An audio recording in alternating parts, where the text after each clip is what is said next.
How's it going, guys? Me, Captain Caden. Welcome back to another video. Today we're going to be talking about the brand new iPhone SE.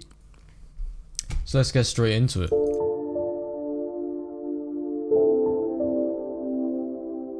So yesterday at the day I'm recording this, Apple announced the brand new iPhone SE for a press release because of course you know the whole situation going on at the moment. There's no way they're going to get an keynote event going in. So yeah, they did a press release. They announced the brand new iPhone SE. The advertising is on point, as you already know. Apple is just so on it with trying to promote their phones. The animations are just beautiful. And it is basically what we expected based off the leaks and everything. And they're only aiming for one particular audience.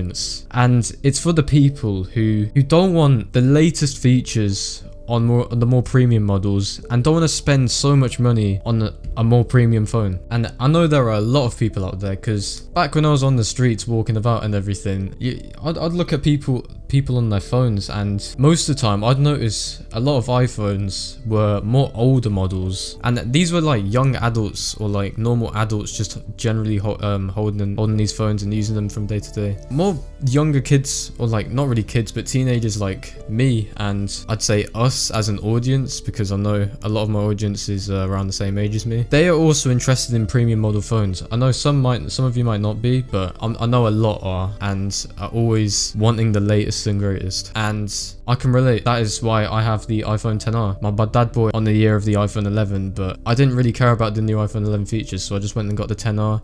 128 gigabytes because, you know, I can't deal with 64 anymore. So I got that because I want to venture out and see what's happening. What am I missing out on? Because I used to be on an iPhone 6s. What am I missing out on that's so good about these brand new premium models? So, you know, I go out and get this, and realistically, after like a month's use, you don't really notice as much difference between the iPhone 6s and the iPhone XR. The iPhone 6s is a great phone, and I'm sure a lot of people are still stuck on this. Well, I wouldn't say stuck, but choose to stick to it. Or maybe even the iPhone 7, and if you really want to include it, the iPhone 8. And I don't blame them. These older phones, they will still work completely fine. It's just for people who want, it's a want to have a more premium model. So let's have a quick look at the iPhone SE. This is what it looks like if you haven't seen it already. It's a look we're all familiar with, this recycled look that Apple's been using ever since from the 6, or if you really want to say it, the iPhone 5 or 5S, all the way down to the iPhone 8, which has that like same familiar look, if you want to call it that. It's really similar, as you can see. This is what the original iPhone SE also looked like, but just with a little text down here saying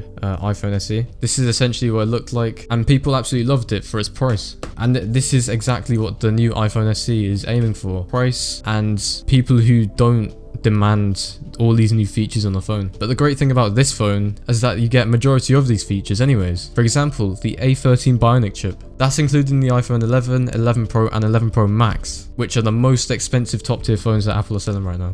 And this phone starts at $399 or 420 quid, which is absolutely insane. You're getting better performance in a cheaper phone. And what I love about Apple at the moment, what I love that they're doing right now, is that they understand that people don't demand all these brand new features. Not everyone is hungry for these brand new looks, designs and everything. And some people just don't care at all. So what I absolutely love is that they care about the pricing. So they're keeping the iPhone XR still to this day selling, even though it was released the year before the iPhone 11s.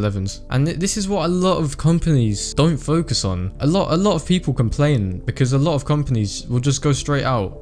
For example, you know OnePlus just recently released the OnePlus 8 and the 8 Pro. OnePlus used to be known for their cheap prices and cheap phones that had amazing features on them, but not the best reputation for cameras, but that's a different story. Every single year, OnePlus has slightly raised the price, and it's noticeable. And it is a flagship. You can consider it now a flagship phone, but they're completely missing the point of what their company was actually reputable for. These cheap prices with great features on their phone. So Apple is taking advantage of this, and with this phone, I'm sure they're going to get so many sales on this, because there are so many people out there who are clinging onto their old phones, waiting for a phone like this to come out, and it's a no-brainer for them to purchase. You just have to take into consideration, you probably won't believe that we started at this. This is the iPhone 4, by the way. You won't believe that this is where we started, this tiny little screen that everyone used to walk around with in their pockets. And this is where we've ended. You see the size difference? it is really noticeable. And a lot of people care about the usability of their phone, of course. I do, which is one of the complaints I'm actually going to make about this phone right here.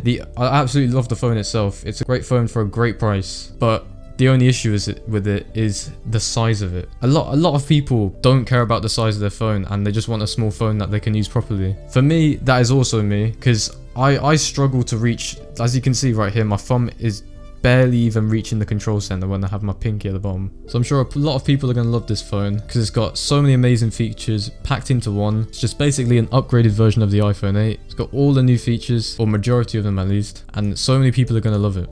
I can already see I can already see the sales going up and Apple making an amazing decision here. That's just my talk on the iPhone SE. That's just my thoughts on it. I thought I'd just let you know. I want to see if I can try get my hands on this. I don't know how I am gonna, but somehow I want to try. If I do, I'll definitely try making a video on it. But for now, thanks for watching. If you did enjoy this video, please make sure you do leave a thumbs up. I shall see you in the next video.